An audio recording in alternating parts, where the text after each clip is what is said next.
All right, welcome to the second half of the sessions, and we had a very productive first half. Um, so what I'm going to do is I'm going to be chairing the session, and in the session we have Alvin, Daniel, and Indira who will be talking around the themes of religion and place. And I would just like to add a little bit to the conversation, maybe some questions we can think about while we're hearing the presenters talk. So I haven't read the papers, but the theme around it, I would say, is more than just religion and place. I think actually what we're playing with in these three papers are issues of multiplicities and change and transformation. So we see how religion interacts with the modern and the postmodern. We see how the past and the present, come together and create new cultures, new identities, new ideas in this in the period of time that the works are being done. So without further ado, let me introduce our speakers. We have the first person, who is Alvin from Theater Studies, and he's going to talk about really interesting topics: spirit, possession, and social media. And then that's going to be followed by Daniel Go, who will bring us into shopping malls and Christianity, right? Again, playing on the theme of multiplicities and the kind of dynamism of this very strange postmodern world we live in. And we end off with Indira's paper on religion and history amongst the Tamil community. So I think all three papers fit together very nicely, and I really look forward to hearing them. We'll have questions and answers at the end. If you have any questions, just put your questions into the chat. All right, so we'll start with Alvin. Good afternoon. Just let me get my share screen to work. Okay. Can you all see the slides? Okay, great. Okay, good afternoon and Happy New Year. I hope everyone is doing well. Thank you, Singapore Research Nexus and Rachel, for inviting me to this event and for the opportunity to talk about my research in the last 2 years. And thank you, Irvin, for the introduction. And like you, I'm also excited to see what kind of intersections or resonance we can discover. Even before the pandemic, my research focus is on religious practices performed online. So I take the cue from the panel title, Religion and Place, and I shall start by thinking through what place might mean in the digital. That is, as religion is performed online, made available on social media platforms and transmitted as live stream videos and video recordings on YouTube and Facebook. So I'll show you a bit of those videos that I've collected in the last 2 years. So conventionally, we locate religious practices in their physical sites: the temple, the shrine, the church, spaces where statues, effigies, and vessels reside, or where figures of religious authority channel the presence of gods and spirits, or evoke a religious experience through word, embodied practice, and or ritual. A religious place then is usually understood to denote ideas of physical location, actual, map, known, name, and perhaps most of all, live, often recognizing human agency and activity to create and recognize a place as such. Cedar Lowe writes that, and I quote, early ethnography is relegated space to the description of the material setting, but a contemporary ethnography of space and place, however, is process-oriented, person, object, and community-based, and allows for multiple forms of agency and political possibilities, end quote.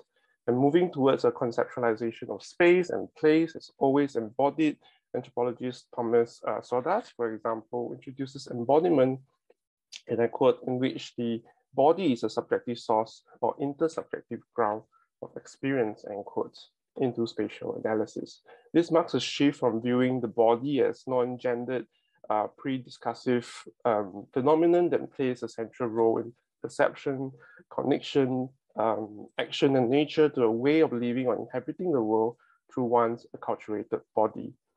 So I'd like to take this conversation on religious place and embodiment further by considering the processes of religious change and innovation, something that Erwin has really introduced at the start, in relation to digital mediation. So given the recent embrace of digital technology, even before the pandemic and during the pandemic, of course, I'd like to examine 3 case studies and explore the ways in which digital mediation might redefine notions of lived place and human agency. And all my case studies feature the online and the live stream of a religious performance performed in a liminal interface between a physical space and a digital medium, or more specifically, a screen, nice, just like the screen that you're staring at right now as you're watching me perform. Okay, so this is where gods and spirits are revealed through possessed mediums, both human and non-human, and are channeled through a digital camera. So from a performance perspective, I consider the following questions. How do I describe these layers of mediation? How do I describe such a place of religion? And am I too attached to physical spaces at times? In other words, beyond physical space as the material setting for the religious activity, am I also observing a digital place with its own site specificity and materiality? So for me, these are very complex questions to answer, given the attachment we may have to physical sites and embodiment, particularly in the context of pilgrimage and corporal agency. And through my case studies, however, I hope to demonstrate how digital gestures, embodiments of spirits, and multimedia performance can create their own agency and material consequences in religious experience. So that's really my opening introduction. So my first case study is praying online. So going to the church in the early 2000s, I was used to PowerPoint slides that were projected on big screens, magnifying long scriptural passages and song lyrics for the congregation to read. In fact, I had the experience of reading aloud from the Bible on the pulpit, and behind me were those texts of such verses as you see now. Even as churches began to embrace live broadcasting and online streaming of their services, the still images of biblical words remain a mode of presentation. The ubiquitous use of PowerPoint slides, we might also include other presentational software such as Google Slides, which is what I'm using today, Apple EndNote and Prezi. In a church setting, we call scholarship on the efficacy of PowerPoint and more broadly, the impact of media on religion and religion-media interface. In Mark Ward's essay on the PowerPoint and the glory and ethnography of pulpit media and its organizational impacts, he argues how the use or non-use of technology is charged with overtones of how each body identifies and positions itself in the wider religious world. A PowerPoint slide, for that matter, visibly inhabits the central sacred space of a congregation and is integral to members' central sacred experience. The use of slides and technology in general may be driven by a practical reason to enlarge text, and in so doing focus on the specific line or passage often charged with biblical and religious significance for the congregation. As David Stark and Verena Paravel demonstrate, the PowerPoint slides, and I quote, could be a persuasive medium when it is more fully exploited the given potential to manipulate text, sound, and image, end quote. So I hope my slides are equally persuasive in this context. Moreover, its digital character provides affordances that allow heterogeneous materials to be seamlessly represented in a single format that can morph easily from live demonstration to circulating digital documents that can be utilized in counter demonstrations. So to this list, one might add the preacher or speaker of the text can perform the performance by cutting apart the scriptural word or biblical hymn into organized blocks of text. And this editorial ability does not diminish the religious authority performatively gestured by biblical citation, but enhances the experience of viewing them. In fact, within what Stark and Paravel might call the geography of persuasion, the composed image of the pulpit with the pastor, the cross, and the PowerPoint slides before the congregation can always be potentially multiplied. During an important part of a sermon, or when a pastor makes a salient point about the Bible, camera phones are often quickly poised to capture an image of the image. So I'm going to show you an example of a church, what they call Church Online of Grace Methodist Church. So the COVID-19 pandemic obviously compelled religious gatherings to move to online platforms. So some of these religious groups have produced technologically advanced HTML websites to host and display their videos. This is one example. Others, such as Grace Methodist Church, turn to Zoom to host their church services. So I'm just going to show you a bit of it. We acknowledge, dear Lord, your mercy and your grace in this situation, because there is only so much human intervention can do, for you are sovereign. The easy to read slides persist.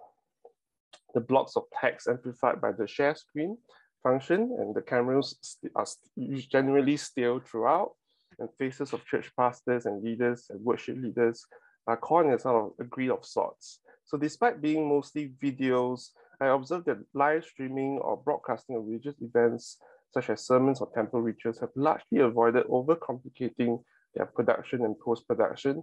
The cameras do not move much, there are not many cuts, but the focus remains capturing some aspect of the sacred and the luminous. And the medium persuades the attendee to see with the sacred and communicate through the gesture of praying online.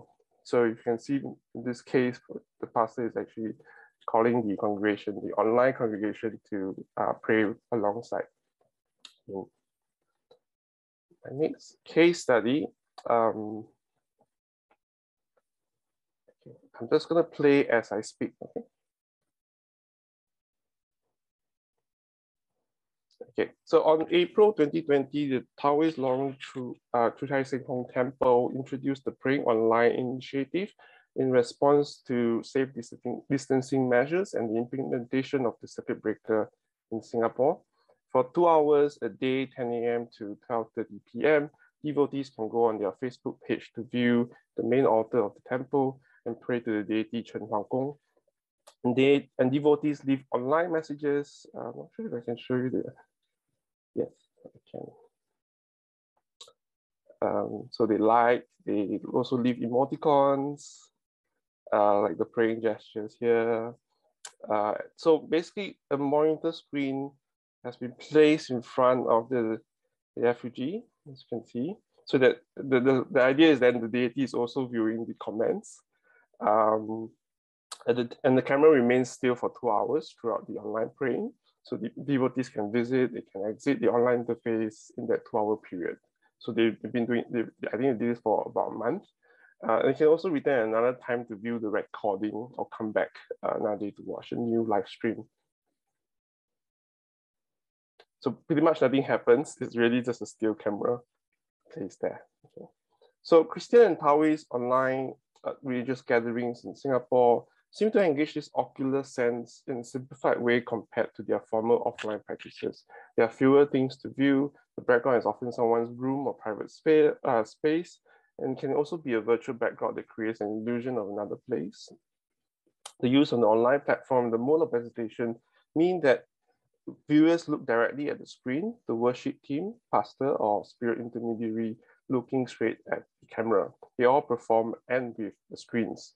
In the case of Sheng Hong Temple's online Facebook live video, the deity via the effigy was believed to see directly into the screen, and similar to seeing offerings by devotees, oranges and flowers placed in front of the altar, the deities could view them as acts of devotion without the need for them to physically be in attendance. So the live streaming created the effect that the messages would be read in spite of the slight delay in the relay, and the act of devotion could substitute the embodied practice of going to the temple. So from a visual point of view, activities and gestures were kept to a minimum level such that there's still a simple engagement with the deity in the everyday. And for that, that suffices. So the simple still gaze of the camera mediates the devotee's focus on the stationary deities in the temple. The wide shot of multiple deities represents the deities reach beyond the camera and onto multiple screens, alluding to the sense of celestial gaze. And in that sense, these technical choices articulate a simple yet nuanced understanding of the duality of gods as being both materially present through their effigies and statues and apart while they reside in their celestial seats. In a Christian context, a different kind of religious expression takes place. During Christian services streamed online, pastors ask viewers to close their eyes to pray while looking at the camera themselves and to feel the presence of God. After all, the Christian God has been described as invisible or having no physical form, and that comes from the dichotomy for, chapter 4, verse 12, John 1:18, John 5:37. So this is kind of the description of God being an omnipresent God. So the act of closing one's eyes helps one to reorient towards the other senses in order to sense the presence of omnipresent God. So I'm just going to quickly. In Philippi, you're going, how do I get saved? How do I know God? How do I experience what you're talking about? The breakthrough that you need is called forgiveness. It's called salvation. We all need this. This is why Jesus came. Because without him, we're separated from God. But on a cross 2,000 years ago, there was a moment of breakthrough where Jesus sacrificed himself for our sins so that today, listen, if we would believe in him, we would be forgiven, changed, and set free. And right now, wherever you are, if this is what you need, I want to pray for you. I want to pray for you, and I want to ask you to respond, because what God asks us for is a response. He paid the price, but he wants us to respond. He says, put your faith in me, believe in me, confess that Jesus is Lord, respond, right? And I want to ask you to respond today. And so if this is what you want, and you're saying, I need Jesus in my life, I want this forgiveness, I want this kind of breakthrough, I want to pray for you. And right now, you can click on the link in the chat box. You can type in the comments if this is what you want to pray on Facebook or on one of our media platforms. You can just type in, yes, I want Jesus. There are people standing by right now, some of our team, that would love to talk with you, pray with you, and lead you through this. And I'm going to lead you in a prayer right now. But I'd ask you to respond. Tell us, hey, I'm responding to this. If this is what you want, then right where you are, I want you to pray a prayer with me. I want you to repeat it right now. And you mean it in your heart, God is going to hear you. And this is going to be your moment of breakthrough. Can we pray today? Just close your eyes and say, Jesus, I know that I need you. And I want you in my life. Will you forgive me for every sin? Wipe my past away and make me a new person. Jesus, I believe you're the Son of God. You died for me, you rose again, and right now, you're living in my heart. Okay, so I wanted to sort of let you see the very sort of interesting relationship between, the gesture of closing your eyes, but at the same time, you're obviously still watching the video, and there's also the interaction with the online chat, so that, the praying sort of extends beyond, the conventional just putting your hands together and closing your eyes, but also extends to other things that you need to, in other words, you have to look away from the video to participate in this religious experience. So my last example, my last case study is a video of an online temple consultation. At the height of quarantine measures in Malaysia in 2020, temples began to go on a live stream. And on 19 May 2020, I received the first of many notifications from Facebook about consults streaming online. Basically, during the pandemic, I've been following and adding a lot of temple groups, shrines in Singapore as well as Malaysia. So every time there's a live stream, I would know. So I'll receive a notification from Facebook. So Dwaya Pei, an underworld god, had possessed a spirit medium, and one of Dwaya Pei's followers used her smartphone to live stream the procession on Facebook, allowing his devotees from a small and private shrine in Selangor to meet with him online. Much of the online session follows a typical format of consultation with the deity in a private temple, but this was done with a twist. So a devotee would pose a question on the real-time comments board. Assistant would read it out loud, and the god and Dwaya Pei would then choose whether to answer it or not. I'm just gonna. 这是本坛仙坛圣普坛来自瓜拉雪兰莪的五殿大二爷伯，欢迎大家来跟大爷伯请安哦。So, Dwaya Pei or Dwaya Pei is, as you see in this video, is the spirit medium that's been possessed and fanning himself, and he begins to perform a finger counting technique with his left hand. I'll show you that right now.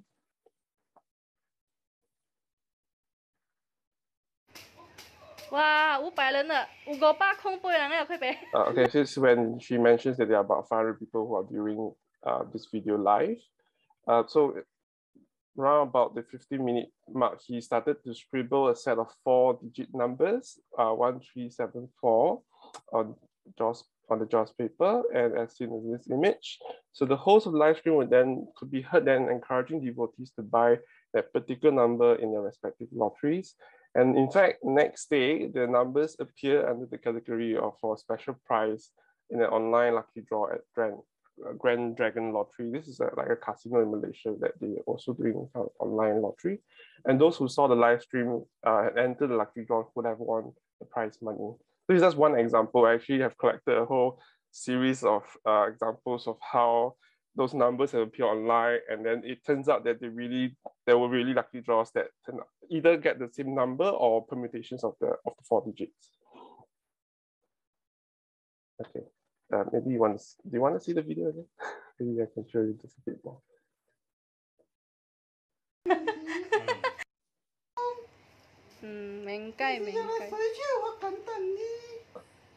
Okay, so consultations with the underworld gods are often private, as the gods attend to the devotees' personal lives by providing treatment to health ailments and solutions to relationship problems, and they are often consulted in the hope of financial gain. And the move to stream or live stream consultation on social media subverts this convention, making the consultation somewhat public. So in other words, when you visit a spirit medium in let's say a very small shrine in someone's private apartment, usually there's a few people will be in the same room, but here you have 500 over viewers at the same time watching the same live stream. So pandemic religious performances reconfigured through new media often the potentiality to transgress ritual conventions. The sharing of lottery numbers acts as a gesture towards a collective, prospering the community of followers who have gathered online to witness the procession. And this is perhaps not at all surprising given the urgency and magnitude of the health crisis that affects all aspects of one's life and livelihood, including the loss of income and the fear of catching the virus. In fact, aware of the pandemic, there's a moment in this clip that Dwyer Bay even has a specific repellent for COVID-19, which was also posted in their temple Facebook group. You just basically have to hang stalks of lemongrass in front of your entrance to your house, or keep them in your pocket. That is supposed to sort of ward off the COVID-19 virus. So to conclude, the gestures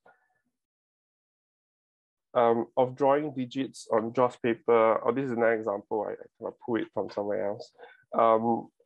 Prescribing lemongrass performed by the god are in fact contain the model of spirit consultations. These digital gestures draw on the corporeal reality of spirit mediums being possessed who choose to reveal numbers and prescriptions, as well as find their virtual destinations in the cyberspace. It seems that I'm speaking of two places of performance, the physical site of the temple and the online sites of its reproduction. In fact, I argue that this is a durational performance that links notes to notes, episodes to episodes, streams to streams, digit to digits. To begin with, the hand with its 5 digits, a tactile and tangible body part can lead to a process or mediation that is digital, that is a performative gesture through which the haptic and the digital space and time converge and divide and partition into multiple frames on encountering the spiritual. In other words, online audiences depend on both the haptic and the digital to encounter and make sense of the spiritual performance. When the spirits act through the medium's hand in fanning, in counting the fingers and writing the digits on the JAWS paper, this performs a chain of signification that signals the giving, the distributing, the dispensing of the spirit spell, chant, symbol, or in this case, the 4-digit numbers. In that instance, the viewer's eyes behold one screen of this transmitted performance even after the live event, giving the eye a digital function through which one must convert the digits on the paper to the pixels on the screen. Thereafter, as if enchanted, one is motivated to go online and purchase lottery tickets with this same set of digits in the exact order or with permutations of that order. Nevertheless, this shift to the digital realm also raises the question of consistency and efficacy of these supposed divine interventions, because not all temples are willing to go online and expose themselves in the same way. So for example, I never come across any temple consultations that were live streamed in Singapore. So most of the examples I could only collect were all in Malaysia. I mean, there's some historical reasons for that, but I think I wouldn't have the time to go through that in this talk. So in the face of social distancing measures, the use of the still camera and live streaming technology may very well be the most effective way to replicate the experience of going to the church or to the temple. As much as they look simple, there is something profound in the purification of God through a still image and the use of slides. They are simple aesthetic choices, but they can fill devotees with nostalgia for the church hall, the temple altar, and the human touch. If anything, the screens with the camera looking directly at the focal point of devotion and worship can help the viewer to look away in order to see or experience God through slides, the comments box, the smartphone. So while they look away, the camera does the looking, the screen does the showing, the slides unveil the divine inspiration. In that sense, gods have eyes in the form of technology to see acts of devotion even in digital forms. The intermediary machine extends the lived religious body, which learns to reorient itself in relation to the medium, and the medium in turn evokes a similarly fragmented sacred presence, which relies on the machine to direct the viewer's gaze or attention to an act that establishes a connection with this presence. At least that seems to be implied by the presence of the camera, and devotees are motivated to repeat similar acts of devotion in the comfort of their homes. They harness technology to return to the essential components of their public worship and to establish their personal relationship with their gods, the gesture of praying. So in light of physical isolation, the still cameras, screens, headsets, and speakers, chat messages remind the devotees that there is still a congregation to return to, a life of worship and devotion that must continue, and their gods are still watching. Thank you very much. That's the end. Thank you very much, Alvin. Lots of things to think about and to chat about on social media. Keeping up with the theme of connections, which was, I feel, one of the main things that Alvin was talking about. We moved to connections within the region and to Daniel's talk about Christianity outside of the church. Daniel, all yours. Thank you. Thanks, Irving. I'm going to share my screen.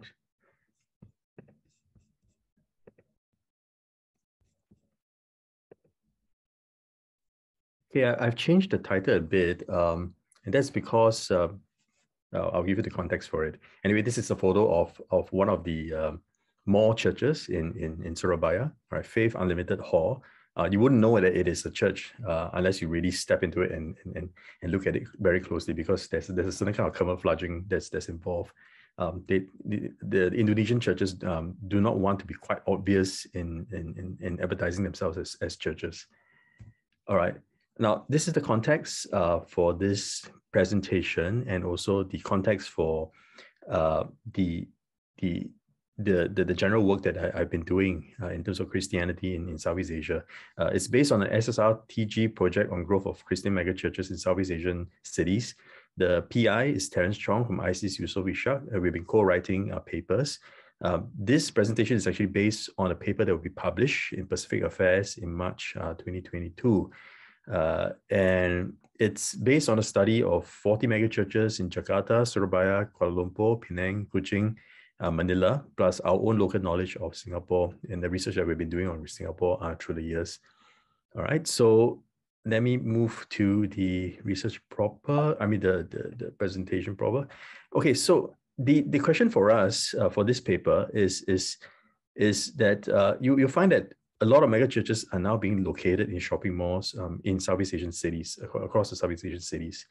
In some ways, they're very similar to the shopping mall churches in the USA, and preaching prosperity gospel and consumer Christianity in a very competitive religious marketplace. So there is already some literature on this for the American mall churches.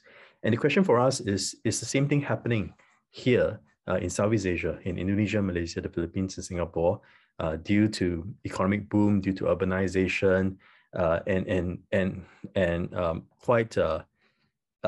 quite importantly, is it due to a specific kind of import of a form of Christianity from the US? After all, a lot of the songs that are used, the English language songs, the literature that is distributed by the churches, the network of preachers that they rely on, the media, videos and social media consumption, a lot of it is linked to an American network of production, or of Christian materials.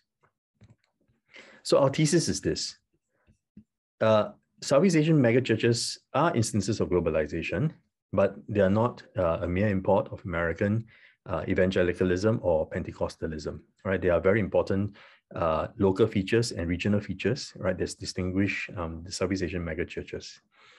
A lot of the Southeast Asian megachurches, they are using new urbanisms or social mobilities and gentrification in the cities here to respond as religious minorities to hostile majorities. And this is a very important point.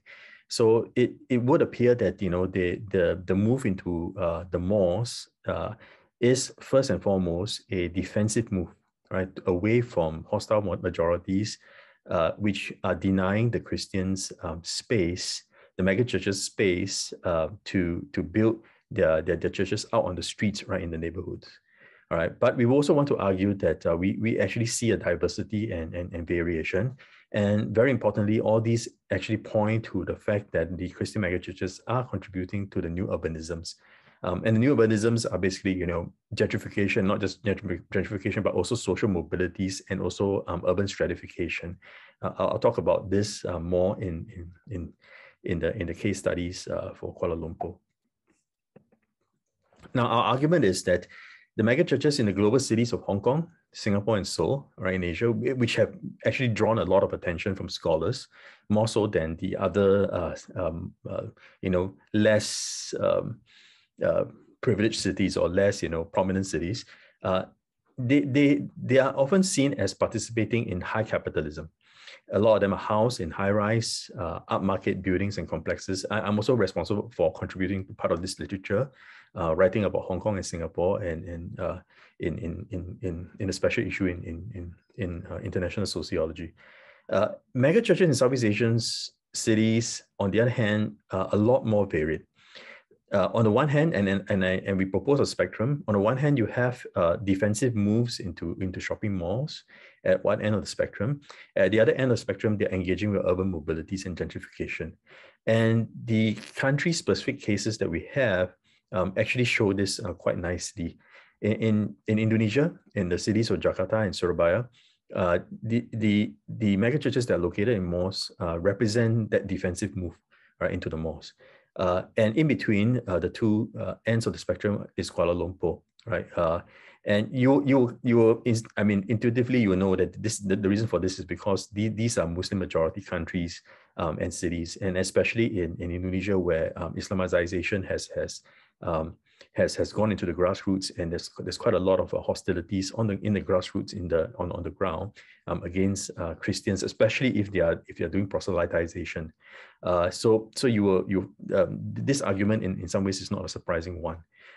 Then at the other end of the spectrum, you have Manila, right, who is dealing with a very intense kind of urban stratification in Manila, where you have very rich districts compared to poorer districts. They are a lot more dominated by Catholic majorities. I'm not going to touch on Manila in this presentation for the sake of time, but the paper will have the full cases for all the four cities, right, in the three countries. Okay, let me discuss some of the cases in Jakarta. There is a very famous church, Jakarta Praise Community Church, famous because they produce their own music, and you find them in both Bahasa and also English. And JPCC actually, its music and albums are consumed and used by a lot of Southeast Asian megachurches beyond Indonesia even. Right, they are based in Kota Casablanca Mall in Jakarta, which is one of the wealthiest upscale mega mall, right, in Jakarta. Right, and the picture on the right shows the security that's outside the church. All right, they hire a professional security firm with dogs that can, you know, that they are sensitive to, like, you know, bombs and stuff like that, so they can bomb sniffing dogs. And then you see this is the inside of the hall, right, for the worship. All right. Okay, so the reason for why a lot of the churches, especially the newer ones, the new mega churches in Jakarta and Surabaya are housed and in the malls is because there was a joint ministerial decree in 2006, which requires a church to get consent from non-Christians in neighborhood and in the neighborhood and also municipal religious leaders to be able to build a church.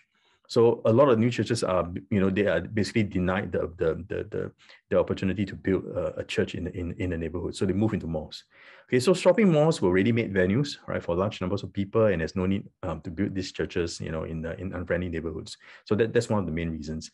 And of course, the malls also provide high security, and it's a gated space. So not everyone can enter the mall, and people are searched for, weapons and all kinds of, materials before they enter the malls. Okay, Surabaya, some examples. Masa Depan Chera Church, it actually has a HQ building on the street that they used to use for worship, but they have actually moved their main services. So it's just one example of how it's kind of defensive move away from the street, right? They still keep the building as a HQ and an administrative HQ without a lot of the symbolisms that's attached, that's associated with Christianity, like crosses and signboards. So it has become a nondescript building. And the main services are now moved into a upscale mall, right? Ciputra World Mall. The ballroom is inconspicuously tucked in the corner of the upper floor that's next to a Muslim prayer room. So the idea of camouflage applies here again, right? A nearby mall called the Landmark Mall has at least three churches. Every nation that does, and the picture of that is in the lower right. It doesn't look like a church, from the outside, and in fact it combines the worship and church space with a preschool space. So you can't really tell that it is being used as a worship space. There's Happy Family Center too. Again, the name doesn't straight away tell you that it is a church. And Faith Unlimited Hall, right, which is named a hall rather than a church. Pakuan Mall, which is the largest mall in Indonesia, very upscale, has quite a number of churches. And among the churches are International Christian Assembly, which is tucked in the corner of a car park. And I couldn't find it when I was doing my fieldwork. I had to follow actually streams of worshippers. And I realized that they were going through some nondescript staircases to go into a car park, into a corner. And it's just tucked in the corner. With security guards guarding the space so that you don't have cars that can drive close to the building, to the space. Then there's Gereja Mawar Sharon, which is renovating and rebuilding its space in the neighborhood, and they're going to come up with a very nice big building on their former space in the neighborhood. But basically because they own that space, and they used to have a church there. Right, so but it's moved into a mall for the present being, and it will be interesting to see whether they will actually move everything back to the neighborhood church that they have instead of staying in the mall, because they are benefiting a lot from staying in the mall in terms of the traffic and whatnot. And there's also a very special church called there's quite a Indonesian invention called the Gereja Satu Jam Saja, right? Only 1 hour church. So it has lined up 1 hour services back to back, where you can, there are no frills, and you just go in and you experience the same thing for every hour. It's packed like from 9 a.m. to 5 p.m. Okay, so street or mall? Well, the mall has those churches that in some ways they have no choice but to choose the mall, or they make the choice to go into a mall. They pay the price, all right, of the social cost of class stratification. And the church ends up only, with, in a sense, a prosperity gospel, because this is what will attract the crowd that goes into the mall. And this runs against evangelical purpose. So it's quite interesting that some of these churches then adopt different strategies to try to recover their proselytization mission and their evangelical purpose. MDC, which I mentioned, moved from its HQ in the neighborhood back into a mall, is trying to plant missions among non-Muslim indigenous peoples, especially in Kalimantan. The mall, there's another mall megachurch, I can't name it, right, for reasons, security reasons. They are planting churches in Muslim neighborhoods, and they have been asking for prayers very openly among its own members to move the local political leaders so they're able to build the churches in those neighborhoods. Another mall megachurch B has a clandestine project to plant house churches in Muslim neighborhoods, and it's secret even to its own congregation, because they are afraid that it will cause a schism in which the middle class congregants actually will object to the influx of working class ex-Muslim converts. Yeah. So it also pays the price, right, of a kind of social stratification within the church membership, right? The pictures on the right, the one on top shows the new church for the Roche of Sharon Church, in which they're rebuilding the neighborhood church, but they're now in the mall. And the bottom right is their location, their premises in the mall today. Okay, let me quickly go through Kuala Lumpur. All right, Kuala Lumpur is a lot more varied, and the churches here in Kuala Lumpur are engaging urban mobilities more than they are doing defensive kind of move into shopping mall. And the reason for that is because Kuala Lumpur is a very multicultural, multiracial space where the Malays, in terms of population demographics, Malays and Chinese or Muslims and non-Muslims are more or less equal in numbers. And although there's Islamization in Malaysian politics, it has not really hit the ground and the grassroots as much as it has in Jakarta and Surabaya. Right?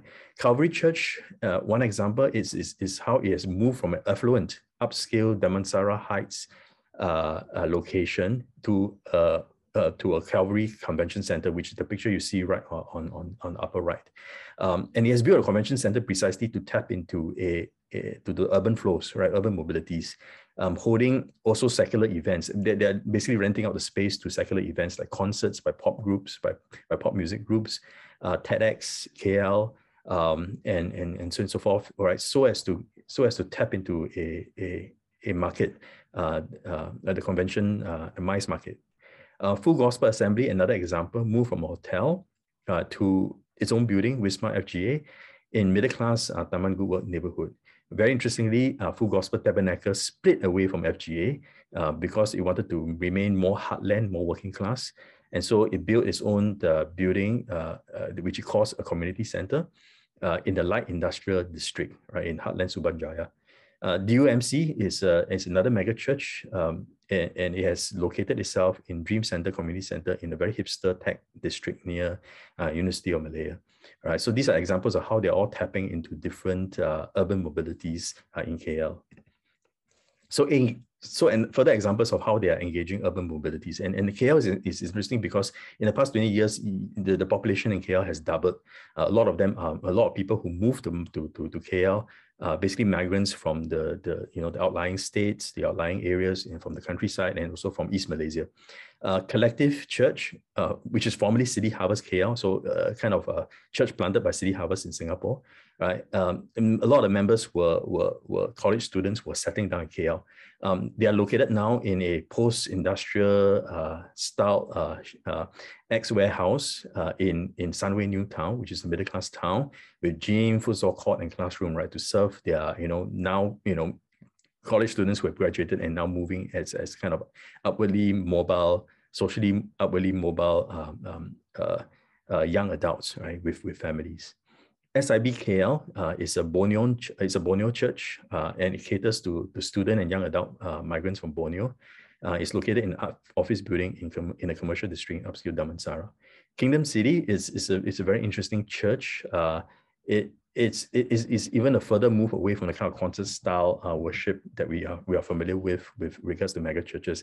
It's located in rave concert halls with a lot of live streaming that connects the different branches in KL, Singapore, Johor Bahru, Penang, and also overseas in Australia and so on and so forth, right? So they have live streaming sessions, and their worship is really rave, and it's like you just go in and there's like strobing disco lights and it's very dark and everyone is just bobbing up and down. The only thing they don't have is headbanging and diving. All right. Okay. So then you also have one other church, X Church. It has a Dream Village Conference Center with a studio, cafe, and bookstore in the Summit Mall in Subanjaya, which caters to, again, upwardly mobile, working class, lower middle class crowd. Right. A lot of them are migrants and college students in KL. Okay, so just to conclude, I'll just let you read the last paragraph of our paper, which summarizes our findings. So the structure and layout of the Southeast Asian city is being repurposed by Christian innovation and reinterpretation. Christian marks and symbols hidden from sight in hostile landscapes are being reinvented or camouflaged.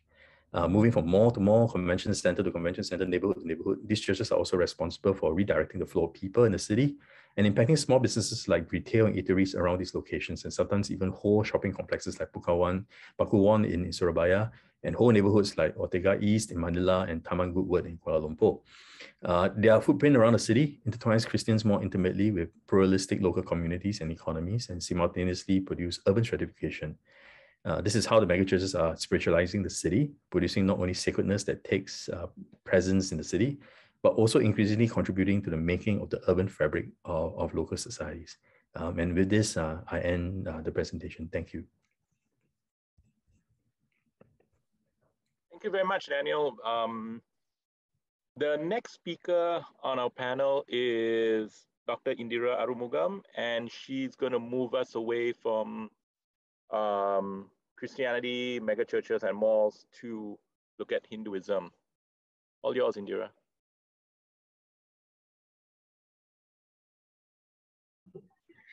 Thank you very much. Let me just share my screen.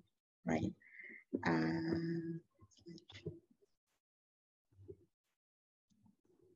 Right.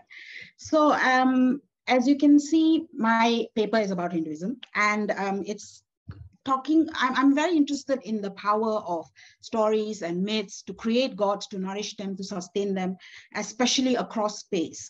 And of course, like Elvin's, this is pandemic research, right? So usually I would have gathered these stories by myself. I would have interviewed people. I mean, as an anthropologist, doing person-to-person immersive ethnography is very important to me.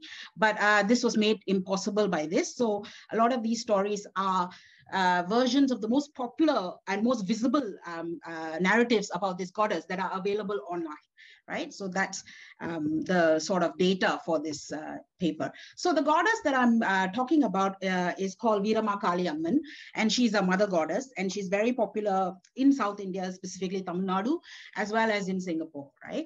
And I'm in connection with her, I'm talking about place stories, right? And place stories are a very meaningful and significant method of Hindu storytelling, right? They're called Sthala Puranas, right? So it basically narrates the stories of a space, of a temple specifically, how this temple came into being, how the deity in this temple is powerful, what sort of significance it has, right?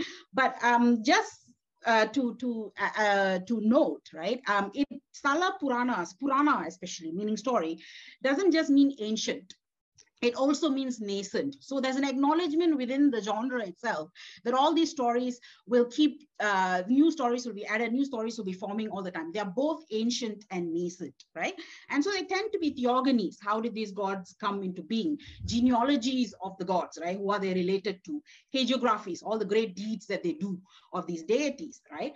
And this is a way, in each temple that you go to, they'll give you a little booklet which will have all of these Sthala Puranas, right? And there's a way to remember and vivify the past of a place. How did it come to be? What happened there, right? So at the same time, it constitutes the body, the biography, and the journeys of a deity, right? So it traces the sort of how a deity came into being and how it sustains itself, right?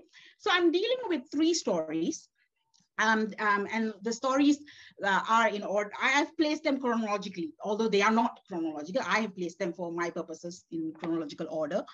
The first story is about a teenage girl from the Potter caste, and she's called Veeramma, because she was a human, right? And then she became a goddess, right? The second story is about how the icon, the temple, the goddess became visible, became present, became established and powerful. And the last story is set in Singapore. How did Veeramma Kaliamman migrate to Singapore and the temple history in Singapore? So these are the three stories that form the basis of this, right? So the origins of the goddess. So all the stories that revolve around this goddess come from a particular place in South India called Pudukkottai. There are three stories and the three sites in which they, I mean, I've subtracted one of the stories because I didn't want to complicate things. So there are three stories about her. And these three stories occur in three sites in Tamil Nadu, specifically in South India in Pudukkottai, right? They are all from Pudukkottai. So it's quite clear that you can, it's quite suggestive that you can claim that she is originally from Pudukkottai, from which she migrated elsewhere, right? So the first story is about the apotheosis of a teenage girl. How did she come into being? In South India, in Hinduism, it's very common for humans to become gods. and gods to become humans, right? The sort of boundary between the human and the god is not so strict or bounded, right? It's much more porous, right? And so the story of this goddess is she in Onangudi district in Pudukkottai, there's a teenage girl called Veeramma, right? And she was born within the potter's caste. So she has several brothers, and she was the youngest, and she was raised in a very protective way. She wasn't allowed to go out. They're very careful about her, and she kind of got really bored after a while of just staying at home, right? And so she decided, okay, I'm going to go out, and she asked her brothers for permission, and she went with the sister-in-law out out into the forest. They lived around the forest, right? So, and if you remember, this is myth as well, right? And so just as she was crossing the forest, there's a hunter who let go of his arrow.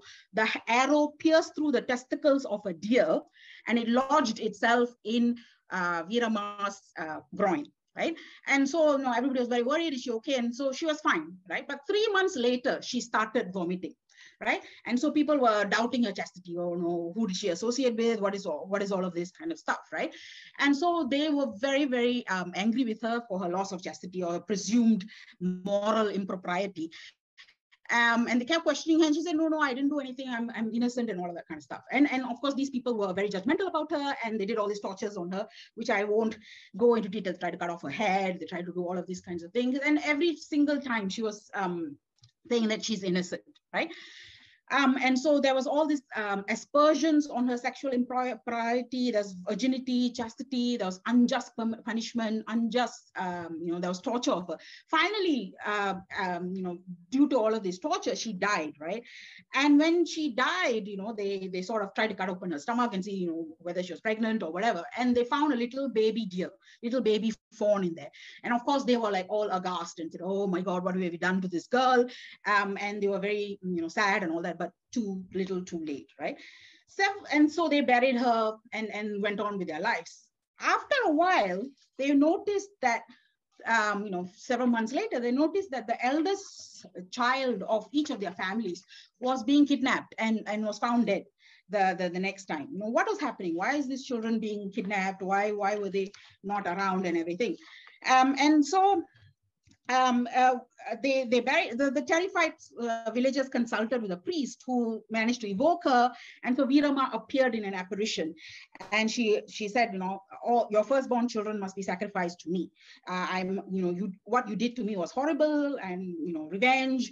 So the aghast villagers like, oh no, don't take our children away. So they pleaded for mercy, and she had 4 sort of options for them to do. They had to worship her, they had to build temples for her wherever they moved to, and do all these rituals and all that. So this is the beginning of how she became to be worshipped as a goddess. So as you can see, like vengeance and horrific violence is at the heart of how she actually became a goddess, right? So this is the starting of the cult. And there are some people who argue that even the temple in Singapore, right, was initially started by potters. It used to have clay terracotta statues, which was replaced by bronze, right? So it's suggestive that potters moved over here and they built this temple to her. So that's story number 1, the sort of beginning, right? And so you can see there's wrongful death, there's posthumous revenge, demanded sacrifice, kill their children. And so to pacify her, they worshipped her, right? And so you can see she's the heroine of the story. She appears in dreams. She makes people behave. She comes through priestly mediums, and she makes demands. She propels and shapes actions. She wants rituals. She wants sacrifice. She wants temples to be built. She wants food distribution, all of that, right? She appears directly and asks for these things to happen, right? Story number 2 is about several hundred years later, and she becomes a goddess already. And this occurs also in Pudukkottai, in Arantangi and Mukkudi. The people there had a very simple shrine to her, and they wanted to build a bigger shrine, right? So they, decided to, they engaged a sculptor to sculpt this statue of her in black kind of stone. And they found that after this, she was sculpted, like one of her fingers was bent, right? Or it looked like she was disabled in some way. The hand wasn't. And the point is that in Hinduism, you only worship perfect icons. No imperfections are tolerated in any of these icons, right? And so, they were very worried. Will she get angry if we have this? Should we make a new one? All of these questions, right? And again, Veeramma Kaliamman, she appeared in the priest's dreams, right? And she said, like, I don't want the sort of statue that you have given me. I want my own statue, right? So she led them to an icon which was buried in the ground, and she directed when and how this icon was to be found. And and then lo and behold, when they unearthed this icon from the ground, they found that it too had this disability, it too had that imperfect finger. And so, but she assured them, right? She said, if you had a disabled member in your family, would you just abandon them? No, right? You would still keep them. You say, I don't mind about this disability.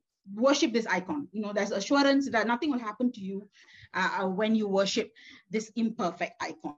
This story, in many ways, imbues a sort of generic goddess with idiosyncratic local quirks, right? That finger, the story, the location, all of that, right? Localizes her and places her and gives her a personality, which makes her different from all other kind of goddesses as well.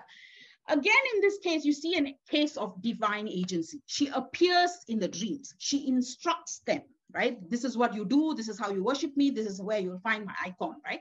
And she overrides their manufacturing of an icon to say, okay, I have formed myself. There is a self-formed form there out in the earth, and you go and unbury it. So this form that she wants to be worshipped is not sculpted by any human hands. It's something that she evolved herself, right? So again, self-directed, self-formed, agentic, right?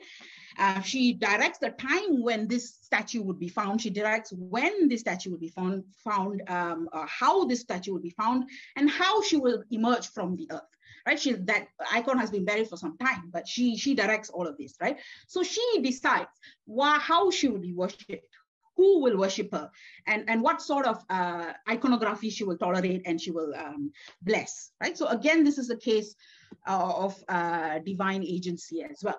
Story 3 is when we move to Singapore, right? She becomes Singaporean, right? And in this case, the story becomes embedded in Singaporean history of colonialism, migration, the Indian community, all of that, right? It becomes embedded in this, right? So the migration of from Tamil Nadu to Singapore of the Indian community started, during colonial times. And in 1855, this was the first time. This was when Veeramma Kaliamman's shrine was built, right? As you can see, these are the old photos of her. This was in the beginning. These icons were made of clay, which again suggests a pottery kind of origins.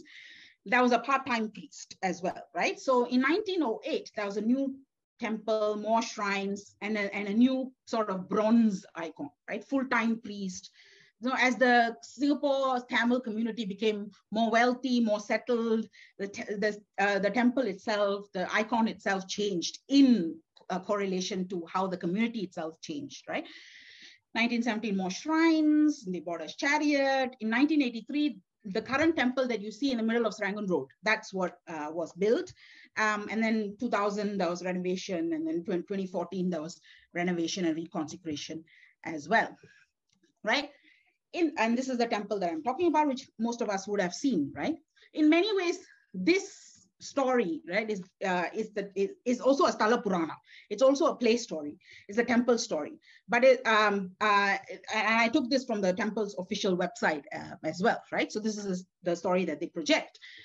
And so in this case, the goddess's story, the history of the temple frames and feeds into a Singaporean and global history as colonialism, migration, colonial labor, the growth of the Indian community, Japanese occupation, Indian National Army, all of these feature. During the Japanese occupation, there are stories of several sort of people who are in danger being secreted away in the temple and kept safe. So again and again, there's a sort of embedding in Singaporean history through the temple's history, right? So what I'm arguing is that these three stories, they forge a theistic tradition. What is the goddess? Who is she? What is her power? What is her being? How is she worshipped? All of that, right? The theistic tradition. And the three stories chart the birth, the rebirth, and the journey of a goddess, right? So it's a sort of a life story. Where they differ is that the first two stories that I talked about, they are stories driven by the numinous, right? Often the goddess herself, she is the protagonist in the story. She is the one who punishes, as a girl, as a Virama, the teenage girl, she punishes and she demands, these are the things you have to do in punishment. And she demands a temple for her be built. She demands what sort of rituals must be made for her, what sort of offerings must be given to her. So she herself crafts her own worship. This is what she wants, right? So in the second story, this is when she's become more established. She again defines and demands what sort of icon she wants, how she should be worshipped, right? When she should emerge and when she should be part of this larger temple, all of that, right? So again and again, there's a sort of self-formation and self-direction. The goddess herself charts her own story. She is the protagonist of her own story, right?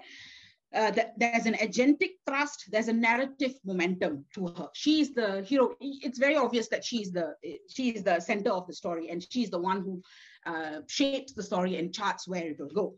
But in the third and last story, right, the goddess kind of disappears. You hear a lot about the community, you hear about how the temple gets built, you hear about Japanese occupation, you hear about all of these kinds of things. But in contrast to traditional play stories, the goddess herself disappears from her own narrative. You don't hear about her. She doesn't appear. She doesn't do any deeds or specific actions for her to be celebrated, for her to be remembered, for it to be charted and mixed into the story about her.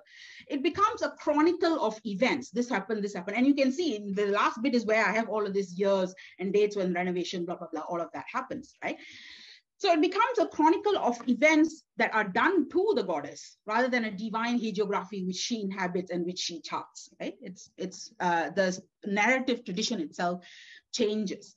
So in conclusion, I want to argue that the goddess is a way to think about the past and to engage with memory and to think about how myth and history shade into each other. So I don't want to sort of form a kind of teleological kind of narrative where, the goddess, starts in myth and all of that and goes into history and becomes secular and all of that, right?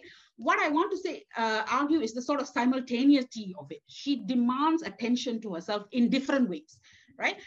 In India, in Tamil Nadu, she demands attention to herself in a particular way in sort of demonstrating her person and her powers directly. While in Singapore, she's much more mediated by events, by people, by humans, and all of that, right? So these are different dispositions towards the past, and they don't occur either. There's no dichotomy. It's not either or. They occur simultaneously, right? And so for this sort of conclusion, I take inspiration for Valentine Daniel, right? Who talks about dispositions to the past with reference to the war in Sri Lanka, right? And he argues it's not just a war between the Sri Lankans and the Tamils. It's a war between two different ways of understanding the world and specifically of the past. And these two understandings are the mythic and the historic, right? So the mythic kind of acknowledges about being in the world, right? You are part of the world, you are participation, right? Participating in the world. So in the same way, the goddess is participating in her own story, she's directing her own story, right? And it's about simultaneity, it's about complexity, it's about paradoxes, all of this engaging at the same time, right? That's what happens. So it's a complex way of understanding the world, right? The historic, on the other hand, is much more something that we are perhaps more familiar with, and it's a chronology, right? It occurs one event, next event, third event, right? And it's not about participating or being in the world, but sort of abstracting yourself away and seeing the world and theorizing the world, right? That's what happens, right? So it becomes a sort of chronicle of events in which you interpret and theorize rather than any sort of participation in the world. And so he applies this to this sort of understandings of the past that is propelling the war in Sri Lanka between the Tamils and the Sri Lankans. I want to take this and apply it to the goddess herself, right? In the way of seeing her in Tamil Nadu had been much more mythic. She had been part of events, she had directed events, she had been part of participating in the events in the world, right? In Singapore, however, she's abstracted. She's, in icons, in temples, she's, in stone and all that, listening to people, engaging with her or complaining to her or asking her for help.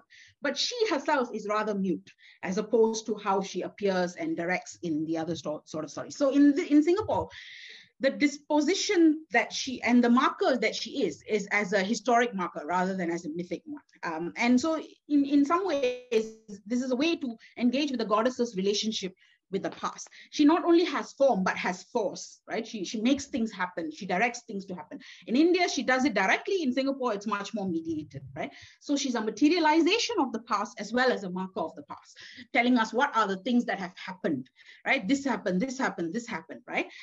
And so, and obviously multiplex, multiple ways of myths and shading into history shading into myth, right? In all of these ways, the goddess demands attention and attunement to her presence and powers. That's what unites all of these three narratives. And so even if the goddess herself is mute, right, her story still continues in a much more mediated form. So this is a plaque from the temple, the Veeramakali temple, about the donors, right? And the people that I have highlighted, Mr. and Mrs. Doraisamy Kandir and Sire Ammal, are my own grandparents, right? And so in the 1980s, my uncle donated some money for this sanctum to occur, right? So, and I asked my father, why did you donate this money? Is there some special relationship between the temple and her? So and us. And my father said, my grandfather had a construction company, very small one, called Sami and Sons, right? And so he did a lot of contracts with PUB and all of these kinds of things in the past, And one of the trustees of this temple was also part of the PUB, the one who gave contracts and decided all of these things. And they developed a good relationship. And so when the trustee asked for Dinesh, and he respected my grandfather a lot, and so they got along really well. And so my grandfather attributed a lot of his success in this business to the patronage of the goddess herself. Sadly, this business became bankrupt, right? And couldn't collect the debts. So my grandfather died. So the reason my uncle donated the money was because from the ashes of this old business, he built his own very, really successful business. And he wanted to acknowledge the role of my grandfather as well as the goddess in these sorts of endeavors, right? So the goddess herself, the story continues. It enmeshes itself in the devotees' lives, in the temple's history, and more devotees place themselves in this goddess's story and develop it further as well. So yeah, in conclusion, the statue may be silent, but the story continues to be loquacious, right? Thank you very much. That's the end. Thank you very much, Indira. And I'll now open it up for questions. We have about, what time is it now? We have about 25 minutes for questions for any of the speakers. So if any of you have a question, raise your hand or you could type it into the chat. Maybe I can start off with a question for both Indira and Alvin, because I see a lot of similarities in what you guys are working on in terms of the flow of narratives and images, right? So for Indira, basically my question is, you talk about these narratives and these stories and the Puranas, right? But how popular are they actually? I mean, do people actually recite and talk about these stories in relation to, say, particular instances, particular moments, experiences, things like that? I mean, so how much of it is, as you say, myth out there, and how much of it is embodied in like daily narrative traditions? Okay, that's one thing. That's for you, Indira. And then for Alvin, I was very interested in the idea of secrecy in the popular Chinese consultations, right? Because in the Christian ones, it's very clear that it's trying to make a message out there, and so secrecy is actually not the aim. But in traditional Chinese, quote unquote, Taoist practice, like as you mentioned, right, the consultation is between you and just the immediate family and the possessing being. But yeah, when you live stream the thing, you have 700 people watching, and so how do they negotiate that sudden change with new media coming in? So those are my questions. Thank you very much, Ring, for the question. So Stala Puranas tend to be sort of officially documented. There's a booklet that you can buy that tells you these stories. So usually they don't tend to be part of everyday sort of experiences unless you live around the temple. Then you can recite these stories. So again, the place matters very much, right? And so, yeah, so it's not so much part of everyday experience unless you live around that area. My immediate response would actually be kind of to look at it quite similar to what Daniel did, was to look at, you know, the kind of camouflaging that needs to be done, especially in the context of Singapore. Is actually a lot of these temple consultations are quite secret. In fact, Terence Heng, he sort of look at, you know, the kind of unofficial status of such spaces, right? And that has to do with the fact that you're not allowed to have a private, you know, religious site in your own HDB flat. But a lot of these temples in Singapore operate in that manner, or they would get a unit in an industrial estate, right? Like on the one hand, they might be sort of fixing people's cars, but at the same time, they might have a shrine next to it. And at night, then it sort of operates as a religious site. But what's interesting then, in Malaysia, then those kind of barriers are more porous than Singapore, because there's very strict restrictions, right? But in Malaysia, you know, especially the places that I look at mostly are like Penang, Selangor. So there's less of a sort of resistance. What they do, the reason why they go on new media is because some of these places are hit by COVID very badly. So they are red zones basically. So no people's allowed to sort of do anything. So they are practically closed. So in order to sort of still function, what they also do alongside this thing, this online stream, is to actually call for donations at the end or subsequently, where they will post and ask. And what they do then is they still get, you know, the devotees would then pay to sort of have like rice distributed to the community. So their names get sort of advertised, sort of to say that I'm still very devoted during this period of time. I get to donate, and then their names are being sort of listed down next to the rice sacks or to the donations, to the offerings. So after it's offered, then the same offerings will then be used to distribute to the community. So there's a sort of there's less need to be secret, to be, you know, there's not much of a resistance. In fact, they are quite public about it. So I think that's why it's much easier in the Malaysian context to move to new media, whereas I don't see that happening in Singapore as much, because they still have to maintain that level of secrecy. Having said that, yesterday I saw a stream from Woodlands. There was a temple in Woodlands that started to do live stream, so I think they must be desperate too.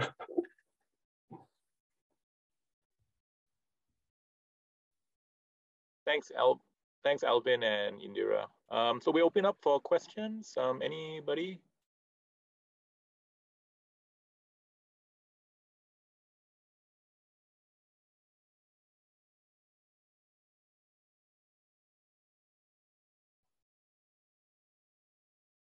I have a quick question for Daniel, because I'm sort of curious, because you mentioned, say, like City Harvest planted a church in KL, right? So I wonder if there's sort of transnational sort of synergies or networks going on, where part of that strategy to sort of go to mosques, maybe also learn from the Singapore counterparts. Yeah, thanks, Alvin. There are a lot of transnational links. I mean, some of the churches and the pastors that we met in Surabaya, Jakarta, you know, they were actually visiting Kong Hee when he was in prison and things like that. So then there were a lot of other exchanges going on as they learn how to organize churches, how to organize cell groups, how to do proselytization in their own cities through the churches here. So in some ways, Singapore is an outlier, and that's why we didn't include Singapore in the paper. Actually, we included it in the beginning, but I think the reviewers of the piece were very right in saying that Singapore is actually quite different. It's actually a first mover in doing a lot of the things, and as perhaps some of the inspiration came from Singapore. But actually, you don't see a lot of more churches in Singapore. So a lot of it has to do with the fact that they occupied old theater buildings in the beginning, you know, and a lot of it has to do with government restrictions. So the state is very has a very large footprint, you know, has large bearing on the use of urban space in Singapore. So it's very much an outlier. Whereas you can see a lot more of the kind of market and social forces playing out in other cities in Southeast Asia. So it makes for more interesting cases actually compared to Singapore. Yeah. I mean, to add on to Alvin's question, right, Daniel? We know like that big mall at Buona Vista, Star Vista, right? Isn't that one owned by a church as well? Yeah, it's new creation, and it was a new creation, right? So it's not yeah. just using space within the that's commercial landscape, the commercial block, right? But it's actually owning the entire block. That's right. Yeah. And so I mean, at one point, City Harvest was also, it owns a large part of Suntec. I'm not sure whether it still does. Correct, right. They had their church upstairs. Yeah. But the reason and the reason for URA actually coming down on the use of commercial spaces by religious groups was due to the Suntec City being bought by City Harvest. So again, you see the state coming in. And the Buona Vista Star Vista building was built in partnership with Capital Land. Which is state owned, right? So you have that state linkage again, which allows for new creation to do. But there was still a lot of restrictions. Like you cannot, use religious symbolisms and you got to rent out the auditorium to for secular activities. We see that in Calvary Convention Center in KL, which is very interesting because it's nothing to do with the state. It is basically the church deciding itself, to tap into this kind of mobilities, this kind of flows.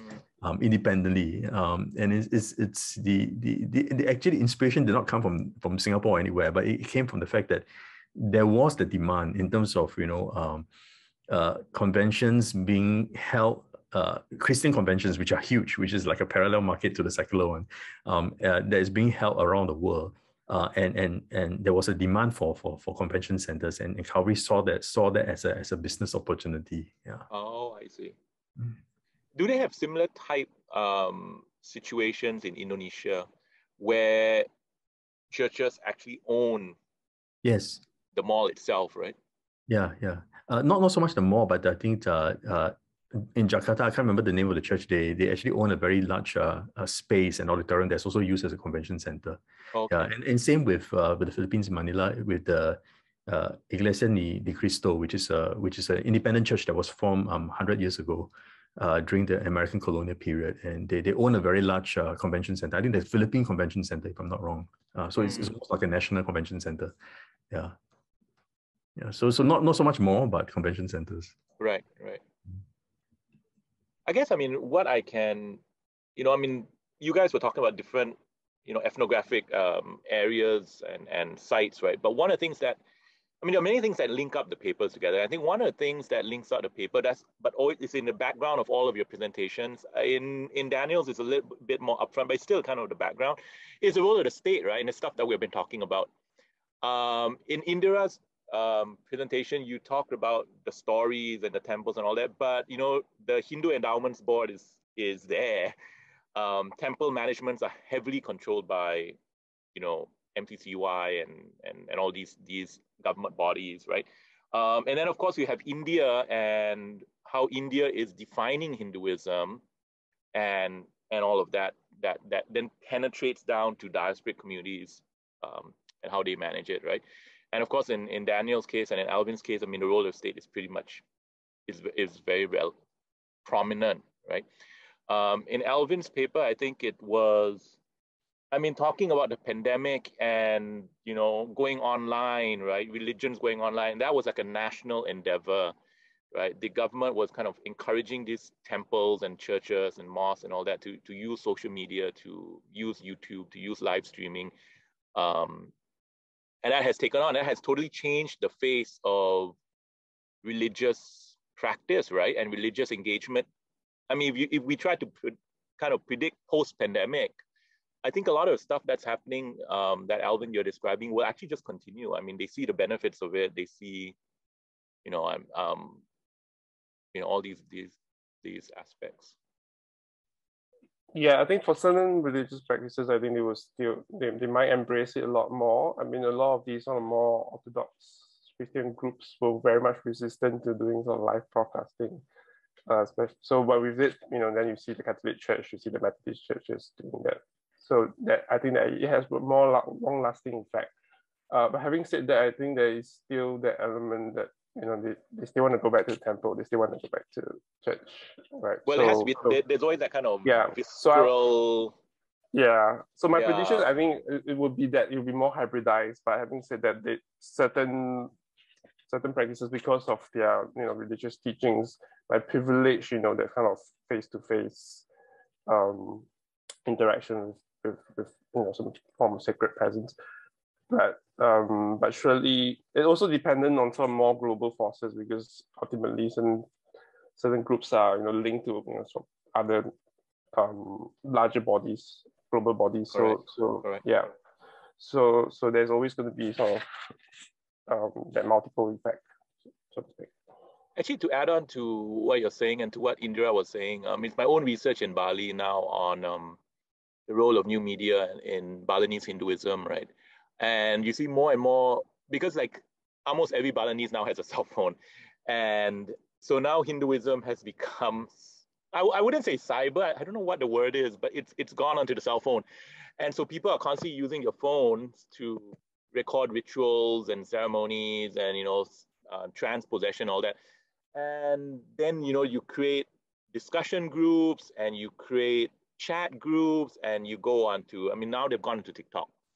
So it's a way, when I talk to some of my Balinese friends, it's a way for them to really understand their own historical identity as being Hindu Balinese and not Indian Hindu, right? Because there was always that clash at first. And using social media was the way to do it, right? Because now you can have images of transpossession by so-called Hindu deities, but in a very Balinese context. So that's something that's very new, actually. I would also like to kind of respond to you is that not all things are positive. I think certainly in Singapore, at least within the popular Taoist community, they might be resistant to that, as much as they try to draw the youth in. In some ways, then there's no sort of, at least for the Taoist Federation, for instance, then there's no sort of way to sort of manage spirit mediums who are not registered with the Federation. Right, yeah, correct. Right. So then, then how do you sort of say that this is more, not say authentic, but how do you then sort of, do they seem as sort of outlier, sort of like at the fringes of the practice, and then there's no control over them. So there's always this sort of tension that's also going on. So how much do you go social media, new media? So a lot of those practices eventually get co-opted and become more secular. In fact, like Getai, for instance, became sort of this big government sort of push to convince the older generation to wear their masks, for instance. But then a lot of the older generation don't actually use the social media. So there's always going to be the tension there. So what are these groups? These Taoist groups are still serving the older generation, and not so much the youth. Right. There's always within the older generation that always sort of dismiss the youth spirit mediums that that started to become spirit mediums, but without actually having any sort of apprenticeship or with a more sort of older, respectable spirit medium within the community. So there's always going to be that tension. So they might be resistant to going online. I think that's also one of the reasons why you don't find that many sort of social presence for popular Taoist groups in Singapore. We have a question for Daniel from Erica. It's in the chat. She says, I'm interested in the church strategy you mentioned. Yeah. Where is it? I can answer quickly in saying that the church actually approach it as a business deal. First and foremost, and so they don't approach the contract as a kind of relationship. But you're right. A lot of the more owners and developers are also Christians, and so they are in some ways sympathetic to the location of these churches in the mall. but it's quite interesting that a lot of most of the churches, except for a Catholic shrine to Pope John Paul II in Pakuwon, actually, the rest are actually very obviously not Christian in their appearance. So they look like any other shop front, as a kind of commercial unit. And I think that is done on purpose as a kind of strategy to make sure that it is not just camouflage from hostile majorities like the Muslims, but also camouflage in the sense that it fits into the commercial space because they approach it as a commercial a deal of having that space. Yeah, so it lends a very interesting kind of notion of sacredness, to the question of space and place. Yeah.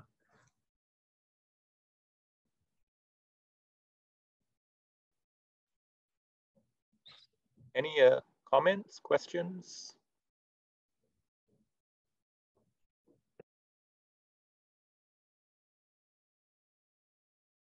Indira, do you know of any miracle stories surrounding the temple or the statue that I'm kind of draw it to the present, right? That are, like lemongrass that Alvin talks about. In Thailand, when COVID happened, there was this monk came along on social media and says, "Oh, if you recite the Ratana Sut, the Pali incantation, you keep doing it every day for like 108 days, things will get better."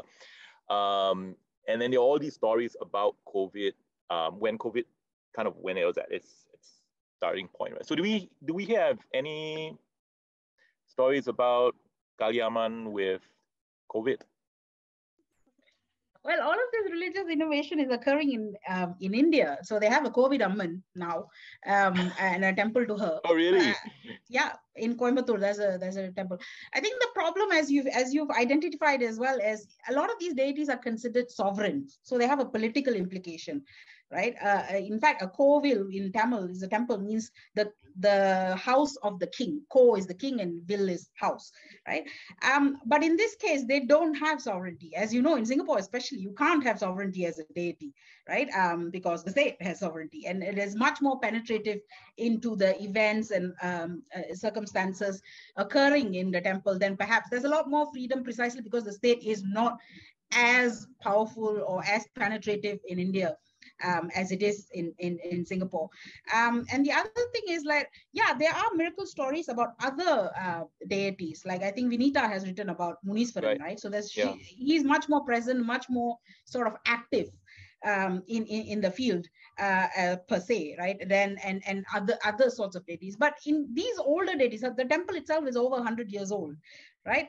They have somehow kind of congealed into respectability, I think, right? And they are sort of active, dynamic intervention in affairs is much less. And that's also because in Singapore, there's this process of gentrification and sort of Sanskritization occurring, right? As people become a lot more wealthy and all of that, that sort of direct intervention is not something they look for. They want their deities to be serene and quiet and rich and spectacular, and the cults not to have possession and all that kind of stuff, but be respectable as well. So respectability politics has a lot to play with how the deity appears in the stories that it is. So I think we have to look at newer deities and newer sort of entrants in order to see these things, stories of miracles happening. Having said that, she does possess people in the middle of rituals, right? I guess that's the sort of direct intervention that we can talk about. That's the only sort of direct intervention that we can talk about, right? But she doesn't sort of move events, or she isn't claimed to move events as much as she has been in India. So that's why I call it reduced to a goddess, because all of that anger, all of that directness, all of the unmediated, all of that is now become congealed into a statue and with Sanskritic Orthodox rituals. So she acquires more wealth and more spectacle, more all of that. But what has she lost in the process? That's the question. Thank you. Thank you.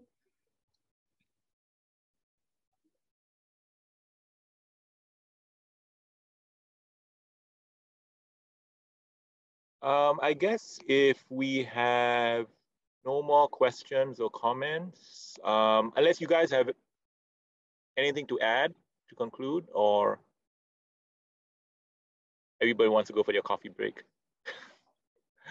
All right, so thank you very much, Alvin, Daniel, and Indira. Excellent presentation. I learned a lot. And I love the way the papers work together. You know, even though they were about different religions, different cultures, but the themes were very nicely articulated. The papers tied up very nicely with issues of modernity and space and belief. You know, kind of really exploring the meanings of belief in this very strange postmodern world that we live in. So we're going to take a break, and then we will come back for the next session at, I think it's 3 o'clock, right? Wait, there's a message. Oh, it's on that. Thank you. All right, so we'll reconvene later. All right, 40. Have a good weekend, guys. Take care. Thank you, everybody.